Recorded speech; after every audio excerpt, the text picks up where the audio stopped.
The Lifestyle Show, presented by Selina MacKenzie. Now, Remembering Tigers is the 9th book in the Remembering Wildlife fundraising series, which has so far raised more than $1.4 million for conservation. Please welcome its author, Margot Raggett. Hi, thanks for having me. It's an absolute pleasure. Now, I want to talk about these books, which are doing really well. But first of all, you are obviously a British wildlife photographer. How did you get into that?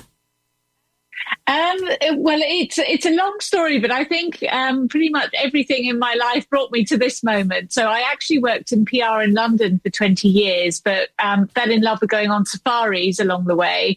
And then I part-owned a company which we sold out at around 2010. And I was looking to what I wanted to do with the next stage of my life. And I just thought, actually, I'm so much in love with wildlife that anything I can do to spend more time in the bush and in Africa photographing, the better. So I actually ended up finding a way to be a resident photographer in a camp in the Masai Mara. And I worked there for 4 years, helping guests take great wildlife pictures and fell in love with wildlife along the way.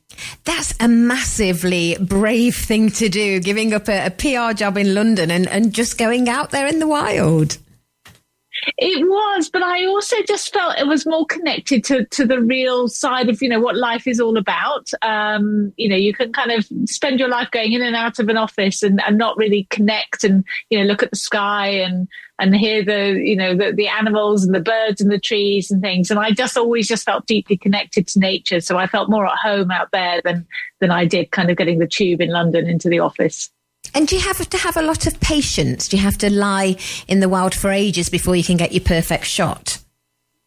You definitely do. I mean, it's you can see wildlife without having the perfect shot, of course, but you need a lot of things to align. You need the light to be right. You need the animal to look at you, and animals notoriously don't behave how you'd like them. They don't read the script for what you're trying to get in a photograph. But for me, that's part of the therapy of being with nature. If you're just sitting in the company of a sleeping leopard, for example, which is one of my favorite things to do, what an amazing privilege just to do that. And you just have to wait for them to get on with things. It's kind of out of your control, but it's more attuned to nature than, we are usually in life. So patience is good, but I find it very therapeutic to do.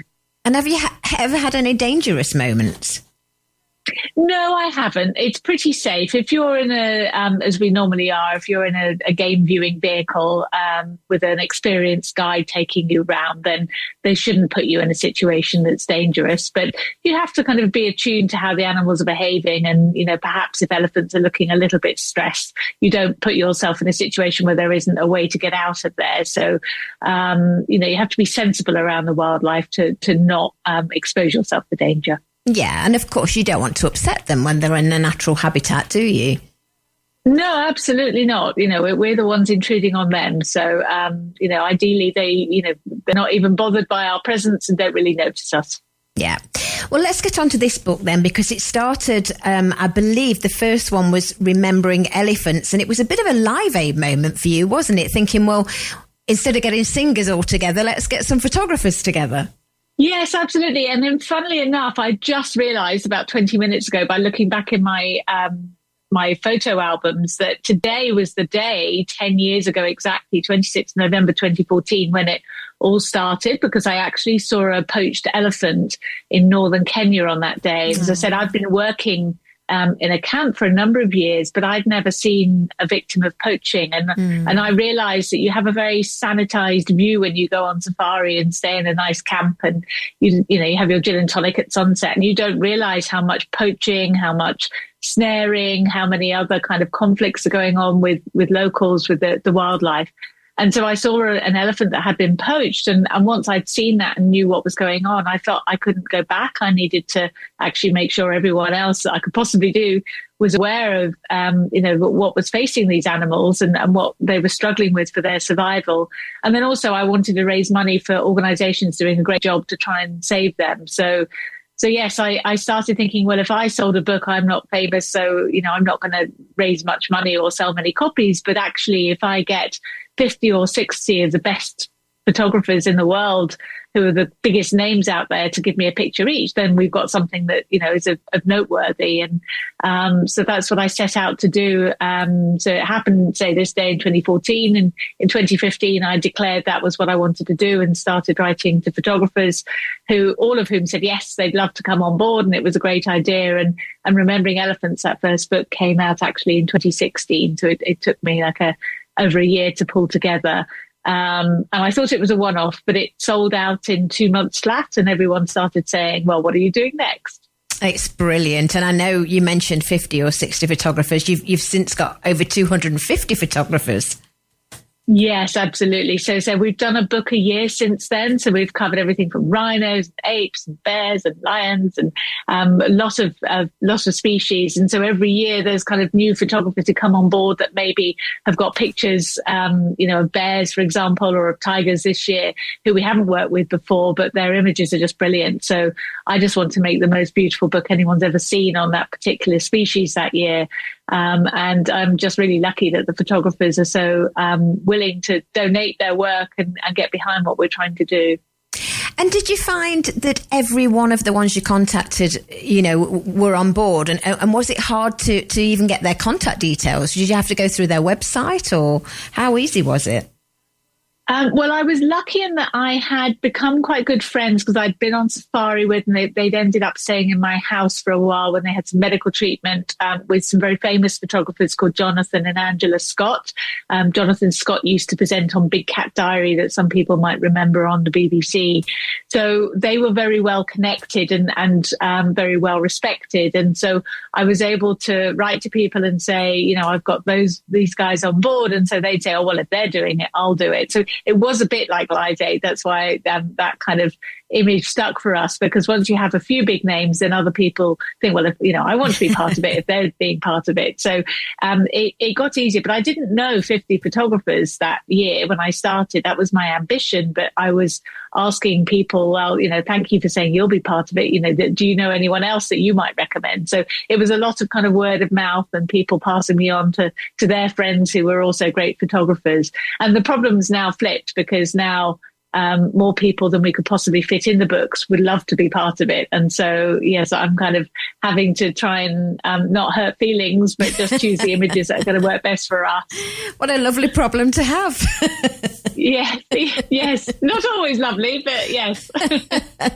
You'll have to start doing 2 books a year instead of 1. I know. Yeah. So do you have any non-photographers? Do you have some big names that want to join and be on board that might just have photography as a hobby? Yes, we do. So what we've always done from the beginning is have a competition for places in the book as well, because I was very aware that there might be just some amazing images out there, and the people that had taken them were not necessarily well known or big names, but equally those images deserved a place. So every year we run a competition, and that's open to everyone, and we get professionals and amateurs and everyone in between who are entering that competition. And we've uncovered some amazingly beautiful pictures that way. And actually, funnily enough, often the most popular images from that year's book are ones that we found through the competition, rather than necessarily just because someone's got a big name. Yeah, indeed. It makes a huge difference, doesn't it? Definitely. And it's to say, we're just, nowadays, it's less about how famous a photographer is and more about just unearthing the most beautiful pictures. Because I want these books to be a tribute. We call them Remembering Elephants or Remembering Tigers this year. But the idea is to provoke people to think, well, if we don't save them now, this will be the tribute to what they had been like in the wild at this time. And that's quite a provocative thought. But, if we don't take action, there's a real chance a lot of wildlife could be lost. So I just want it to be the most beautiful tribute it possibly could. And it's a wonderful position that I can pick and choose from stunning images to put together the best book we possibly can. Yeah, it's a great idea. And I know you were rewarded, I think last year, in the King's Birthday Honours List. I was indeed, yes. I was made an MBE, so I actually went to Windsor Castle and collected that from Princess Anne in June of this year, which was a really special day and really nice, just moment to take stock and think how far we've come. To say, I really didn't expect any of this. I just set out to make one book on elephants because I was reacting to something that had presented itself. But it's become my life now. Yes, it's become my life's cause. As I said, all my experience in PR has helped me to make a success of it in a way that I probably wouldn't have if I didn't have that background in the corporate world from before. Yeah. So I know you go under the banner of Wildlife Photographers United, and I've got that obviously you're raising money as well as awareness, but does each book, the sales from each book go to that particular animal? Do you know what I'm saying? So this one will go to protect tigers. Yes, indeed. So that year, whatever book it is that we're selling that year, then all of the funds that we raise that year go to that species. So Remembering Tigers just came out just over a month or so ago. So we're still waiting for sales to flow through, and hopefully lots of people will buy it as Christmas presents for people.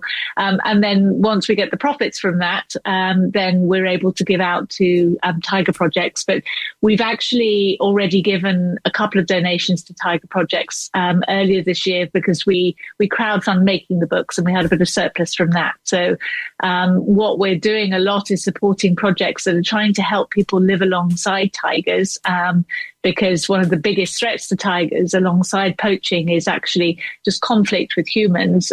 If you think that, a lot of them live in India, which became the most populous country in the world last year. They might live in national parks, but if they spill out of those into the local communities, it's really dangerous for people to live alongside tigers. Tigers will kill people. So you need to try and enable people to find ways to protect themselves and their livestock so that they don't come into conflict with the tigers, because if they do, then quite often there might be retaliation and people might want to try and kill those animals, understandably. But if we keep doing that, there won't be any left. Yeah. It's a bit of a vicious circle, isn't it, in many ways? Yeah, it is. And it's really easy for us in the kind of West, and for me sitting in London, there's no animal that might kill me if I step out my front door. But, we can't really dictate to people that they should live alongside lions or, leopards or tigers. And, in a self-righteous way, we actually need to understand their situation and try and help them. Yeah, indeed. Well, it's a great cause and a beautiful book. It's called Remembering Tigers. It's number 9 in the Remembering Wildlife series. It's by Margot Raggett, who we're chatting to now, and we're selling it, as always, on our website, TRE.radio, for our listeners. Margot, do you have your own website as well, if people want to find out more about you?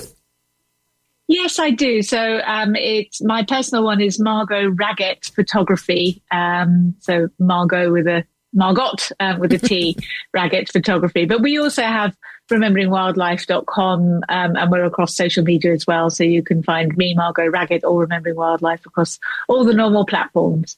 Great stuff. Well, you're doing a fantastic job. Thank you so much for joining us on today's show.